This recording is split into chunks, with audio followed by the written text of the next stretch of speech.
Bonsoir à tous, merci de nous suivre sur Afrique Sport pour le journal du soir du dimanche 23 avril 2023. Nous l'ouvrons avec Habib Diallo en faisant plier Reims 2-0 ce dimanche au stade Auguste Delaune. À l'occasion de la 32e journée de la Ligue 1 française, Habib Diallo s'est signalé pour un fait dont il est devenu coutumier. L'international sénégalais, 27 ans, 16 sélections dont 3 buts, a inscrit le troisième but le plus rapide de la saison dans le championnat de France après seulement 16 secondes de jeu. C'est la deuxième fois de la saison qu'il score dès la première minute. Marqué 2 fois dès la première minute au cours d'une même saison en Ligue 1, seul le Brésilien Doucier y était jusqu'à présent parvenu au XXIe siècle lors de l'exercice 2011-2012. Buteur après 13 secondes en février contre le MHSC et puis après 16 secondes aujourd'hui contre Reims. Habib Diallo n'est que le deuxième joueur à marquer 2 buts dès la première minute sur une même saison de Ligue 1 au XXIe siècle. Avec ses 2 buts express, l'ancien Messin se classe derrière Kylian Mbappé, auteur du but le plus rapide de la saison en Ligue 1, inscrit le 21 août 2022 contre Lille après 8 secondes de jeu. Le Lion de la Teranga porte son total à 15 en 31 rencontres disputées, toutes compétitions confondues, avec le club strasbourgeois 15e et à la lutte pour le maintien. Habib Diallo doit-il être souvent titulaire avec les Lions de la Teranga ou vos réactions, vous pensez qu'il va pouvoir continuer? Vos réactions sont attendues en commentaire. Nous faisons un saut autour de Riyad Mahrez. Disposant d'un effectif pléthorique d'année en année, Pep Guardiola fait souvent des déçus lors des compositions d'équipe. Un joueur en particulier aurait du mal à accepter ses choix. Riyad Mahrez, auteur d'une saison quasiment parfaite jusqu'à présent, Manchester City est en course pour réaliser un triplé historique pour le club. Qualifié pour les demi-finales de la Ligue des Champions, où ils affronteront le Real Madrid, les Citizens sont au duel avec Arsenal pour le titre en Premier League et se sont hissés en finale de la FA Cup après leur victoire face à Sheffield United. 3-0 samedi dernier grâce à un triplé de Riyad Mahrez. Une performance impressionnante de la part de l'Algérien qui a signé ses 13e, 14e et 15e buts avec Syrie cette saison et qui lui ont valu en tout cas les félicitations de son coach Pep Guardiola. Mahrez est un joueur exceptionnel, un joueur de grande scène. Il a la mentalité de marquer des buts, admet Pep Guardiola. Son sang-froid pour le penalty était impressionnant.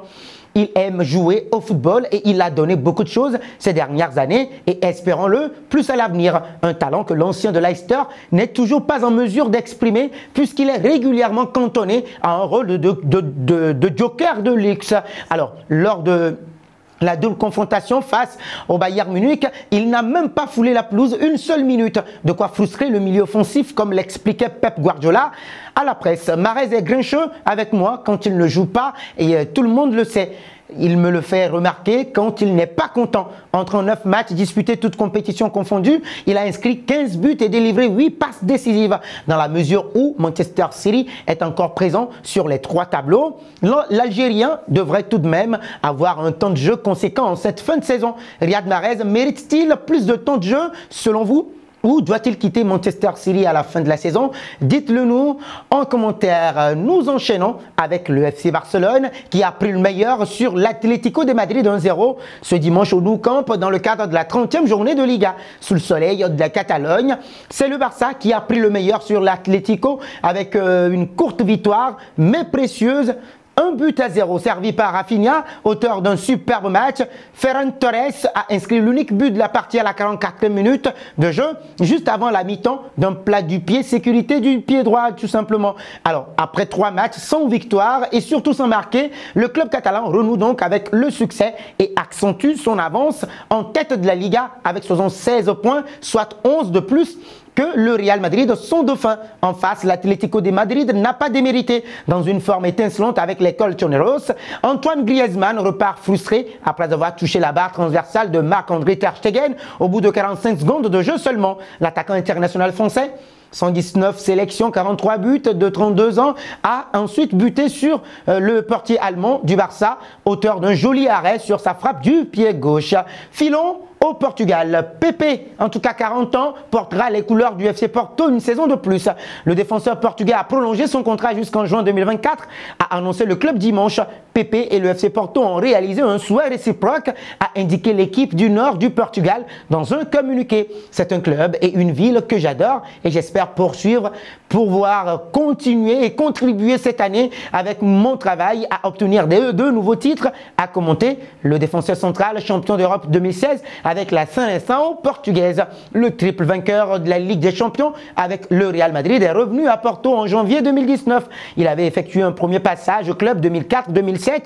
Et quel souvenir gardez-vous de PP? Vos réactions sont attendues en commentaire. On va terminer au Cameroun. Le ministre des Sports a pris les devants en écrivant au président de l'Inter Milan en vue d'une mise à disposition d'André Onana, poussé à la retraite anticipée par une affaire d'indiscipline jamais révélée au grand public. Le gardien de l'Inter Milan reste une priorité pour les autorités camerounaises, en tout cas du sport. C'est dans ce sens que Narcisse Mouele Koumbi a écrit mercredi dernier au président de l'Inter Milan. Onana avait en effet été écarté, mis à l'écart par le sélectionneur Rigobert Song peu avant le deuxième match du mondial, le 28 novembre dernier contre la Serbie, puis suspendu par la FECAFOOT pour indiscipline. Un malentendu donc selon Narcisse Mouele Koumbi, convaincu qu'André Onana reste attaché au Cameroun et aux Lions indomptables, raison pour laquelle il prie le président de l'Inter Milan de bien vouloir permettre à ce talentueux gardien qui a jusqu'ici été l'un des maillons forts